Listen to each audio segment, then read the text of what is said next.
Hi అండి. నమస్తే. నేను మీ అను. అందరూ బాగున్నారా?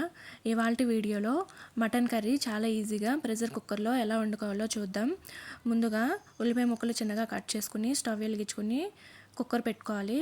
కుక్కర్లో ఆయిల్ వేడైన తర్వాత 2 స్పూన్ల వరకు ఆయిల్ పడుతుంది. ఇందులో ఆయిల్ కొంచెం ఎక్కువ వేసుకోవాలి.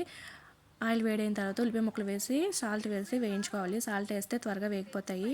ఉల్లిపాయ ముక్కలు వేగిన తర్వాత మటన్ వేసుకోవాలి. మటన్ ముక్కలు కూడా వేగిన తర్వాత 2 స్పూన్ల అల్లం వెల్లుల్లి పేస్టు, ఒక 3 స్పూన్ల వరకు కారం వేసుకోవాలి. కారం వేసుకున్న తర్వాత ఇక్కడ 2 స్పూన్ల వరకు గరం మసాలా పౌడర్ వేసుకుంటున్నాను. మీరు ఏ గరం మసాలా పౌడర్ వాడుకుంటే ఆ గరం మసాలా పౌడర్ వాడుకోవచ్చు. పౌడర్ అంతా బాగా వేసి బాగా కలిపి కొంతసేపు వేగనివ్వాలి. వేగిన తర్వాత కుక్కర్ పెట్టే ముందు ఒక చిన్న గ్లాసు వాటర్ యాడ్ చేసి కుక్కర్ పెట్టాలండి. ఆ వీడియో కొంచెం స్కిప్ అయింది.